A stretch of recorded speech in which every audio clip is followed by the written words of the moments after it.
이 바울은 2장에서 우리 고린도 교회 성도들을 얼마나 사랑하고 있다는 것을 잘 나타내주고 있습니다.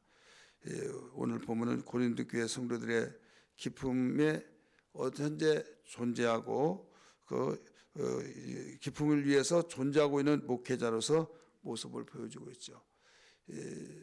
목회자가 있는 목적이 뭐냐? 하나님의 뜻을 전달하고 하나님의 뜻에 사람이 되어서 죄와 사망의 법에서 생명의 성령의 법으로 돌아와서 기쁨으로 살 수 있도록 위해서 존재하고 있다.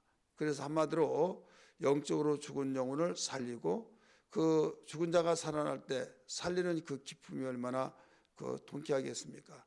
의사들의 이 피로함과 이 모든 수고가 뭘로 세임을 얻는가 하면 그 죽을 자를 살리고 유경에 있는 자를 살릴 때 그는 비록 육신을 살리는 일이지만은 그가 굉장히 보람을 느끼고 있듯이 목회자들도 마찬가지예요. 그 영혼을 구원시키고 더 나가서 구원을 목사가 시킨 건 아니지만은 그 한 사용을 해주셨다 이죠. 그를 통해서. 그리고 또 이 절망과 좌절 속에 있는 자들이 기쁨을 가지고 소망으로 새 사람이 되어진 모습을 볼 때 가장 기쁘다는 사실을 너무나 잘 알 수 있을 것입니다. 이건 목회자뿐만 아니라 믿는 자들이 다 똑같은 거예요. 왜? 똑같은 사역을 하고 있기 때문입니다. 그러므로 오늘 이런 일을 통해서 우리가 존재하고 있는데 여기에서 죄를 짓고 또 하나님과 멀어지고 등 돌리고 산다면 하나님과 멀어지면 결국 몇 분이 없어요. 방황이 되고 방황에서 돌아오지 않느냐면 그걸로 죽는 거죠.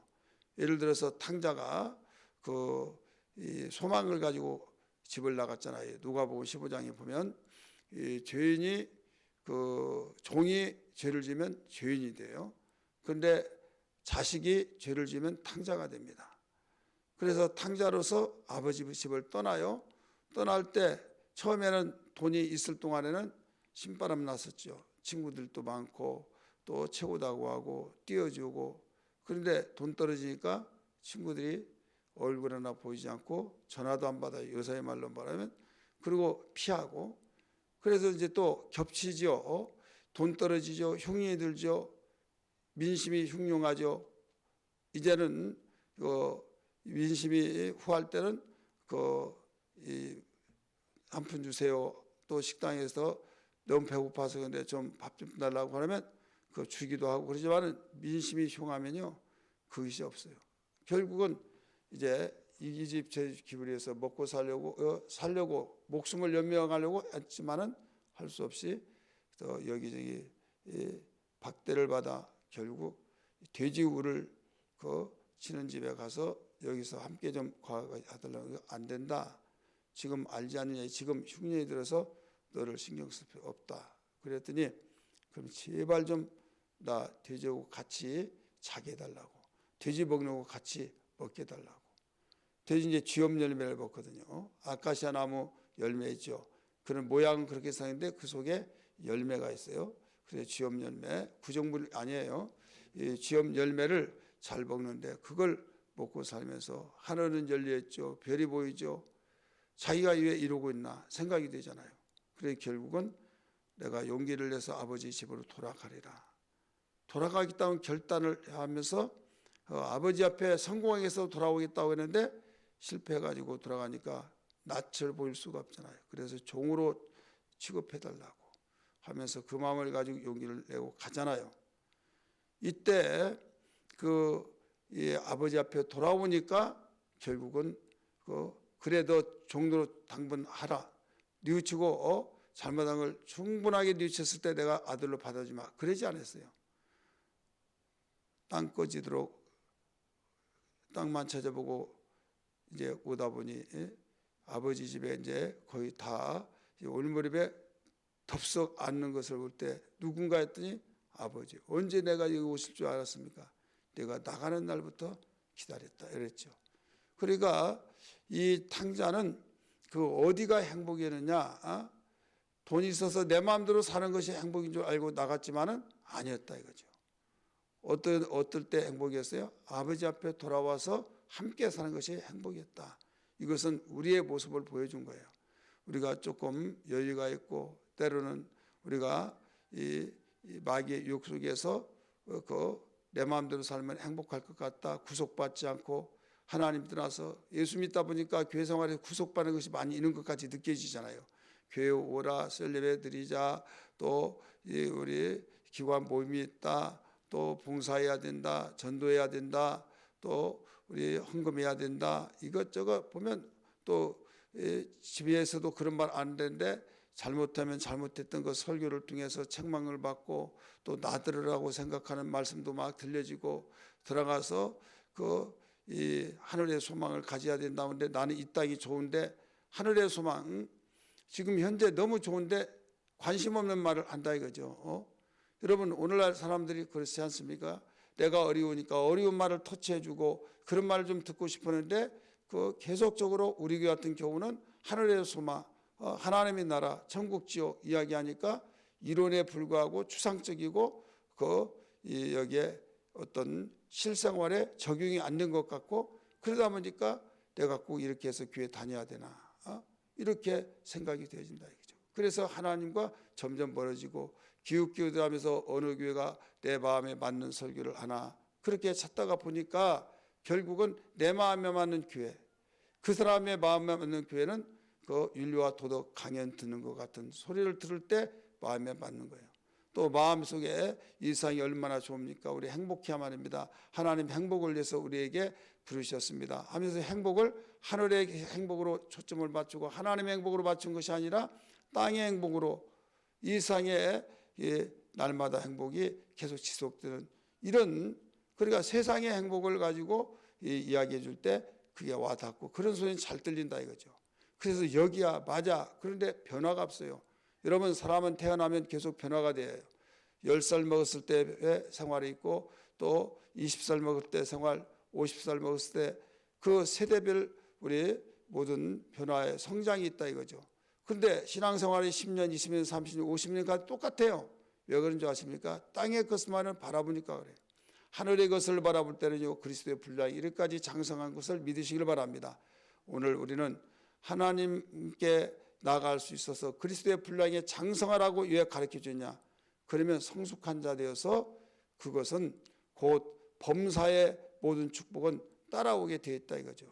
여러분 노동하는 품삯에게 종에게 열심히 주인을 위해서 기쁘게 하는 데는 먹을 거 입을 거 마실 거 건강 주인이 챙겨줘야 안 챙겨줘요? 이건 주인이 자신을 위해서도 챙겨주는 거예요. 너는 종이니까 먹지 말고 일해. 그럴 주인이 어디 있겠습니까?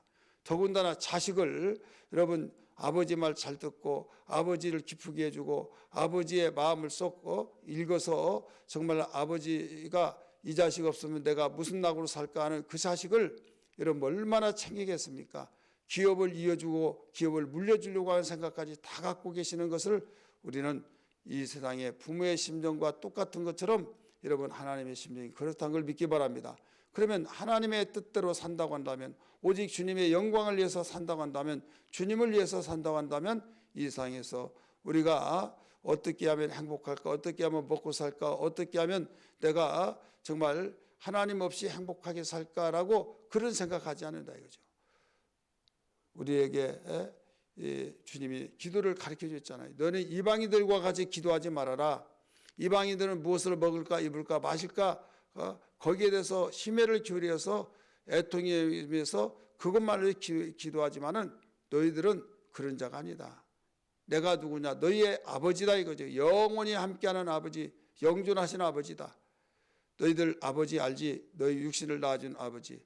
좋은 걸 줄 줄 알잖아.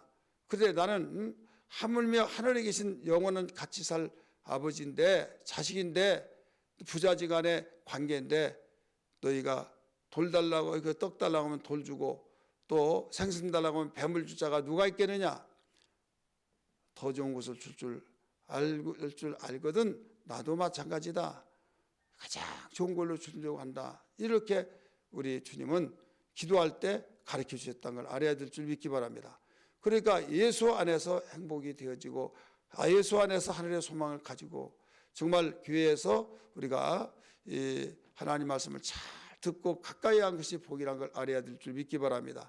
시편 73편 28절에 내가 하나님을 가까이 하며 복이라고 했던 것처럼, 그래서 바울은 이 고린도 교회에 눈물로 편지를 썼던 이유는 뭐냐면 그 많은 문제들 많이 있었죠. 죄를 짓죠. 특별히 고린도전서 5장에 있는 그 범죄 사건들을 이런저런 모든 죄 지었던 이런 일로 인하여서 빨리 하나님께 회개해서 돌아와서 그 정상적인 주님이 원하시는 성장의 모든 신앙들이 되어야 할 텐데, 그걸 해결되지 못할 때 가슴이 너무나 아팠다 이거죠.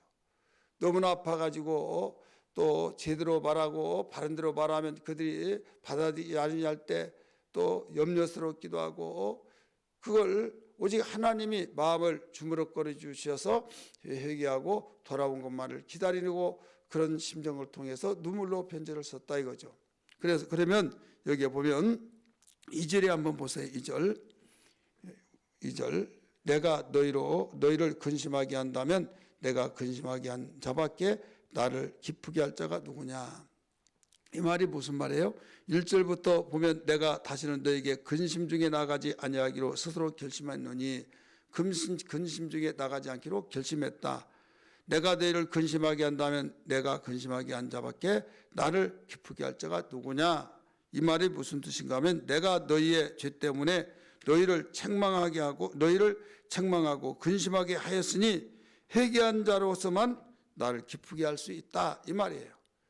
내가 너희를 죄 때문에 책망했다. 책망한다면 근심이죠. 한마디로 야단 맞은데 좋을 사람이 누가 있어요.